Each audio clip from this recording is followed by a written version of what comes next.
کمزور رہ گیا ہے، واجب چھوٹ گیا ہے، سجدے 100 کر لو، اس جو سجدتین 2 سجدہ کر لو، سلام پھیر لو، تمہاری نماز کی کمی کیا ہو جائے گی؟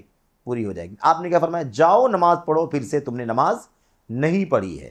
اس کا مطلب یہ ہوا کہ رکن چھوڑ رہا تھا، اور جہاں جہاں رکن چھوڑ رہا تھا اللہ کے نبی نے اس کی تاکید فرمائی، اور انہی باتوں کا ذکر آپ کے سامنے حدیث کے حوالے سے یہ چل رہا ہے۔ تو 7واں مسئلہ کیا ہے؟ سجدے سے سر اٹھانا، اور 8واں مسئلہ ہے دونوں سجدوں کے بیچ میں بیٹھنا۔ کیوں اللہ کے نبی نے فرمایا تھا حتی تطمئن جالسا، مطمئن ہو کر کے بیٹھ جاؤ، جلدی سے مت کرو، ایک سجدہ پھر اٹھے پھر دوسرا سجدہ نہیں، بیٹھو پہلے سجدے کے بعد مطمئن ہو جاؤ، اطمینان سے بیٹھ گئے، اب پھر دوسرا سجدہ کرو۔ اس کو کیا کہا گیا؟ رکن کہا گیا۔ ایسے ہی 8ویں چیز کیا ہے؟ تمام کاموں میں، نماز کے تمام کاموں میں اطمینان ہونا چاہیے، ایک دم جلدی جلدی رکوع سجدہ قیام قومہ نہیں، اعتدال اطمینان ہونا چاہیے۔ 10واں مسئلہ کیا ہے؟ آخری تشہد رکن ہے۔ آخری تشہد کیا ہے؟ رکن ہے۔ یہ جو اس سے پہلے والا مسئلہ گزرا ہے نا، تمام کاموں میں اطمینان ہونا چاہیے، یہ رکن ہے۔ آپ دیکھیں بہت سارے بھائیوں کی نمازیں کیسی ہوتی ہیں، تمام کاموں میں جلد بازی ہوتی ہے، کہیں بھی اطمینان آپ کو دکھائی نہیں دیتا۔ جب تک آپ 1 رکعت پڑھتے ہیں تب تک آدمی 2 رکعت 3 رکعت پڑھ کر کے فارغ ہو جاتا ہے۔ یہ ارکان چھوڑنے کے کام ہیں، ارکان۔ لیکن اگر آپ کہتے ہیں کہ نماز آپ کی نہیں ہوئی تو لوگ ناراض ہو جائیں گے، جبکہ حقیقت کیا ہے؟ رکن چھوڑ رہا ہے، وہ رکن کی وجہ سے اس کی نماز حقیقت میں نہیں ہو رہی ہے۔ اس کے بعد اللہ کے نبی علیہ الصلوۃ والسلام کی حدیثوں سے کیا پتہ چلا؟ آخری تشہد۔ اب جن نمازوں میں 2 تشہد ہے تو پہلا تشہد واجب ہے، دوسرا تشہد آخری والا کیا ہے؟ آخری تشہد رکن ہے۔